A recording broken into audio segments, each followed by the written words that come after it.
Welcome to Choose the Nickel. I'm your host, George Bailey. My co-founder and technical support is the gorgeous Christina Bailey. This podcast is about giving kids financial freedom. We're interviewing fascinating people for their insights about how children learn to be financially savvy. Our guests come from diverse, sometimes conflicting schools of thought, and we love the opportunity to learn from them. We encourage all to weigh our guests' ideas on how to help children thrive, both financially and in general. We invite you to visit our website at www.choosethenickel.com, subscribe to our newsletter, and try out the things we are learning on the podcast. Our next guest is Steve Kobrin. Since 1991, Steve has specialized in one product, life insurance, so that he could become a true master of the craft. In 1998, he built a national brokerage with a super specialty, policies for higher risk candidates. Steve is currently focused on expanding the global reach of his growing insurance network. He has assembled a coalition of experts who cater to the insurance needs of emerging companies and multinational corporations. Ladies and gentlemen, Steve Kobrin. Steve Kobrin, welcome to the show. Thank you so much, George. I'm so happy to be here. Can you tell us about your greatest professional accomplishments? I think my greatest accomplishment has been restoring the lost art of field underwriting so that anytime I have a candidate for life insurance, I pre-qualify them. I identify their underwriting issues prior to submitting an application so that I can be sure the quote I give them is competitive and reliable, and they can apply confidence they'll be approved at the rate quoted. Awesome. The meaning of that accomplishment really is that people are just getting better service. They're not having to go back. They're not having to get repriced, and they know what they're getting. There's no secret, no surprise, right? Yes, they're able to shop for life insurance with the same integrity as shopping for anything else. You know, it's standard in business that if you agree on a price, that's the final price. But in life insurance, all too often, people get dragged through underwriting, which is a very intrusive process. And they waste 3 months of their life to find out they didn't get approved or they got approved at a higher rate than quoted. And nobody wins. That's a very bad situation for all concerned. So I want my people to avoid that. Excellent. I like that. I like that it helps people to be more informed. Anything that helps customers to be more informed about what they're doing, I think, is a step forward. So thank you very much for getting into that. You were a child once. Can you tell me a little bit about the kind of child that you were? First of all, I was a life insurance child in that my father ran a general agency and I grew up in his agency, and I used to get paid a penny a piece for stuffing envelopes for his mass mailings to prospects. And that was my job when I was like 6 years old. So I grew up in a life insurance family. That's one thing that stands out about my childhood. You know, that gives me hope for my own children. My children are now the children of life insurance in a way, and I can't say that I've got them involved in the business, but, you know, any suggestions? What do you think I could do to get my kids more involved in what I'm doing right now? I think it's very key to show your kids the end result. For example, as I mentioned, I used to get paid a penny a piece to stuff mailings for my father. What were those mailings? To me, they were just pieces of paper put in envelopes. But what happened is one time, my father took me to his office on a nighttime on a Monday night. Monday was traditionally the phoning night in the life insurance business. And in his office on that night were all the various agents that were affiliated with his general agency, and they were on the phone, and they were calling people who had returned the insert and the mailings I had sent. So my father said to me, see that guy, see that guy, see that guy? They are all making calls of the people that you sent letters to and expressed an interest in life insurance. And I'm like, wow, that is so cool. It actually works. So I was able to see that I had a hand. I was 6 or 7 years old, but I had a hand in a process that was generating business for these guys. That's awesome. So whatever you're doing, show your kids the end result. Show them that they're part of a real function, a real process. I love that because so much of what we do as adults is so abstract. And I'm trying right now to explain to my kids what I do in life insurance. I want to make sure that if a parent passes away, that, there's enough money so that we can buy the things we need to buy. We can pay the rent. We can pay the mortgage. We can make sure that we have a car, all of that. But man, when I do what I do and my kids ask me what I do, it can feel really abstract. I like how you make that really solid. That's really cool. You know what else I would do if I was you?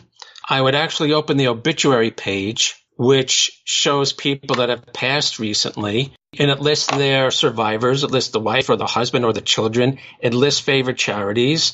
And you say, look, this guy, he lived to a ripe old age of 93, and look at all his family. And, if this guy had bought, let's assume he bought life insurance, these people are going to be okay. They're going to miss grandpa. They're going to miss pa. But you know what? If they have enough money, they're going to be able to get through this. Wow. And I love that example. And if he has a favorite charity, like a lot of times people, if they have cancer or something, they leave money to the Cancer Society. They say, look at the good deed this guy did. He benefited from his charity because they helped him deal with cancer, and he gave money to the charity so they can help other people that also have cancer. That'll drive the point home. Very few of my listeners are going to be life insurance agents, but I think that the big takeaway right here is, how can you make what you do as a parent more concrete? And I think you need to show them. You need to show them, and they need to see it with their own eyes. And I love that you got to go and watch them, making phone calls and taking all that. I think that's really good. Now, when you saw that from the age of 6 to the age of 18, was there ever a time that you thought, good heavens, this looks miserable and I never want to touch it? Oh, yeah. I avoided going into the life insurance business for 10 years after graduating college. I worked. I was an operations manager for a distribution company for 7 years before I got into the life insurance business. There should be natural resistance. Nobody should be a lemming. I mean, if you're going to go in the family business, you should do this not because of any sense of obligation it's because you think it's good for you. And it took me a good amount of years to decide I wanted to do this. So. Did your father ever put pressure on you to go in that direction, or was it pressure free? What was the dynamic there, if you don't mind sharing? He put polite pressure. I mean, it wasn't, he always respected me. He, every now and again, would try to nudge me in a certain direction. But I was my own man, and I always worked, and, he had no reason to complain. That distribution company I mentioned downsized me. They got bought up by a larger company, and I was determined to never get downsized again. So I realized I need to be self-employed, and I had this orientation to the life insurance business. So I got into the business, and he was overjoyed. My father was overjoyed, but prodigal he son, understood. Man. Came home. That's exactly right. But it took on my own time, which is the way it should be. That's great. Now, other than life insurance, what were some of the hobbies that you had as a child? Well, I've always been an athlete, and I've always been involved in sports. I was always the organizer of games. I would go knocking on people's apartment doors to rustle them up for whatever we were playing. So that's a hobby, I guess. I still am very physically active, too. So that's my number one hobby. I actually train in Kung Fu. Oh, really? Really? I'm going to come back to that because I've got a question, but I want to get back to that. What was your very favorite sport to play with other kids? I was a baseball player. In the city, I grew up in New York City. So you have stickball, you have punchball, you have baseball. They're all related. I could play that hours a day. Wow. What was your position? I was always a shortstop or a third baseman. Yeah. Sometimes I was a pitcher. When I was a kid, I was quite the hothead.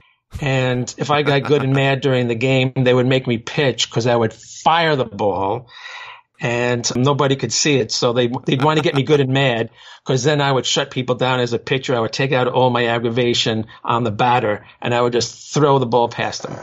Nice. But you were just simply, during the rest of the game, you were pretty cool-headed. So let's put you on shortstop. Let's put you on third base.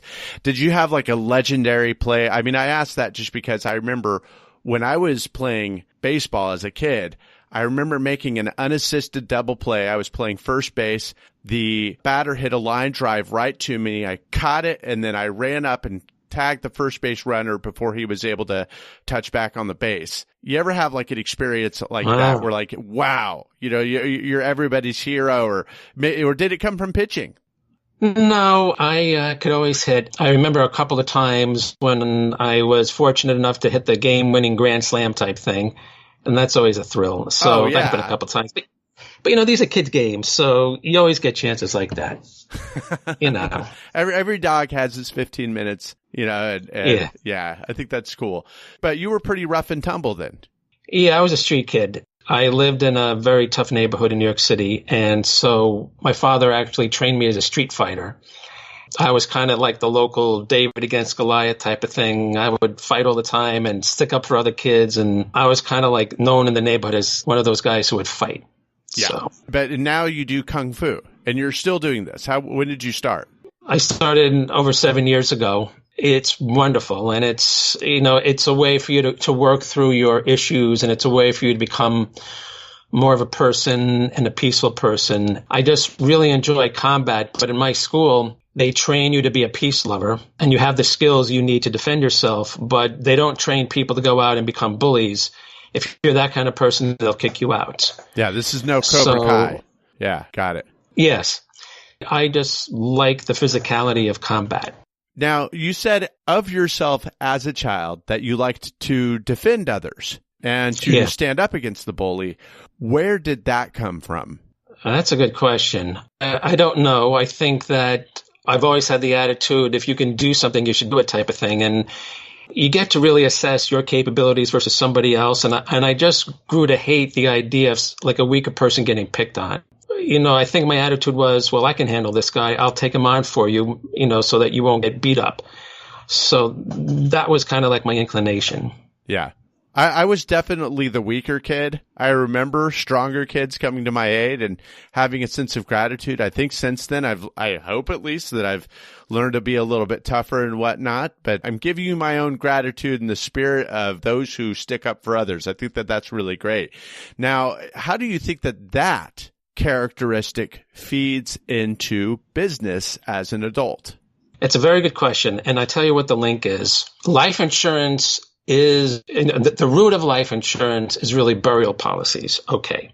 And I think it's important that everybody should have a proper burial, which is one reason why I've taken on like very small cases. Cause, if somebody has $20 a month, we'll get them a burial policy. I've been through a lot of family death, and I know the importance firsthand of giving somebody a proper send-off. But on top of that, the fundamental purpose of life insurance is to take care of the widows and orphans. Yeah. Widows and orphans are at a disadvantage. So I'm still selling life insurance to take care of the widows and orphans, which is the same thing as, 50 years ago, taking care of somebody who was equally at a disadvantage because they couldn't handle themselves at a fight. Either way, people are disadvantaged, and if you can help them, you should. So that's one reason why I've been selling life insurance for almost 30 years.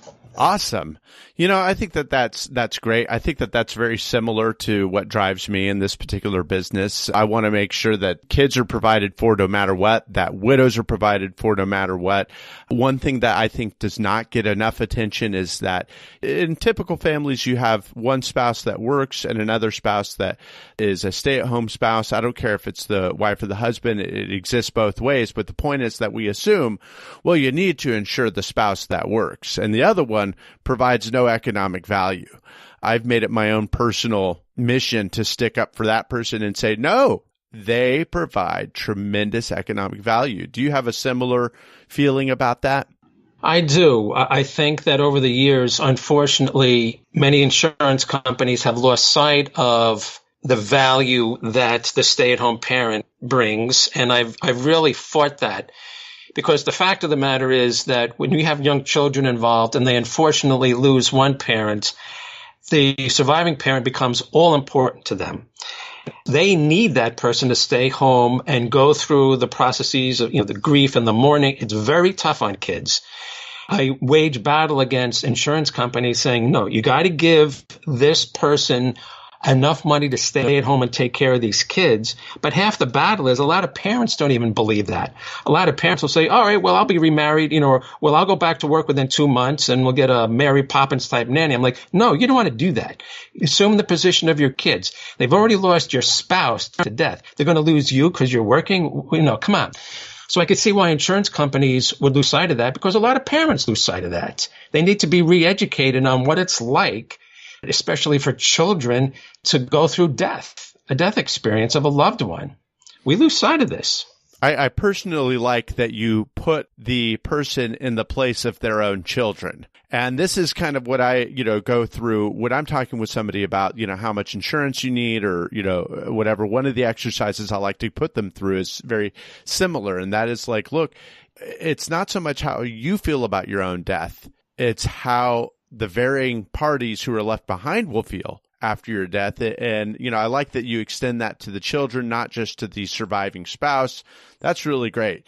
Now, going back to this mentality of wanting to stand up for those who are not in an advantaged position, how could that translate into other jobs across the spectrum, not just life insurance? All professionals, to some extent, should do what the legal profession calls pro bono work. I think that there's many people in communities that are hurting in some way. And first of all, people too often think that, well, the government will take care of them. And no way, it's not the government's job to take care of them. And you don't want the government to get so big that they're the catch basin for everybody that has a problem. That way, nobody will be well served that way. So then sometimes they think, well, they just dump them off on some social service agency or some religious organization. No, I think that if enough professionals donated X amount of time to helping people in some way, then a lot of people would get the help they need instantly and effectively without going to the government and without log-jamming social service organizations that are overburdened in the first place. So that's how I think it should carry over. I think that it would also have the secondary positive effect of removing some of the stigma behind the word business. I know that where I grew up, business was looked down upon as being like, well, this is what you do for money. But then there's service that you do for charity. And I don't think that it's quite that simple. I think that there are ways for us to do business that are meaningful and that are really beneficial to society. And imagine all the good that you could do if you make yourself one of those people who is finding opportunities to extend beyond what you normally do, add that extra layer of service. Yeah, I agree. However, I would distinguish between small business people and corporations. Yeah. I think that a lot of times when people have a bias against business, they mean big business and the pharmaceuticals and the corporations that are in bed with government and kicking people out of their homes to build to build a shopping center, this kind of stuff. Your small business guy who's part of the community is not doing that stuff. And a lot of financial people are part of small businesses. It's when they get into the corporate realm, and I do business with corporations, nothing against them, but it's when they get to that realm that they don't feel personally accountable that it's the corporation doing this, that we have these problems and we have this bad reputation. So I'm careful to point that out. I'm a small business guy. That's so a fair I'm not distinction. out to take your house. That's a fair distinction. Do you think that there are things that larger businesses can do to be more in touch with the community needs? I think that corporations need to follow an ethical code just as anybody else does. And at the start of that is to not be greedy and to not try to get special breaks from the government, tax breaks, otherwise that nobody else can get. If you're a corporation, you should have the power and the money to earn your own way and make your own way like a small business person should. But as soon as you want to get special treatment, just because you're able to throw a little money around and get political influence, then you're being greedy. Then you deserve the bad reputation you get.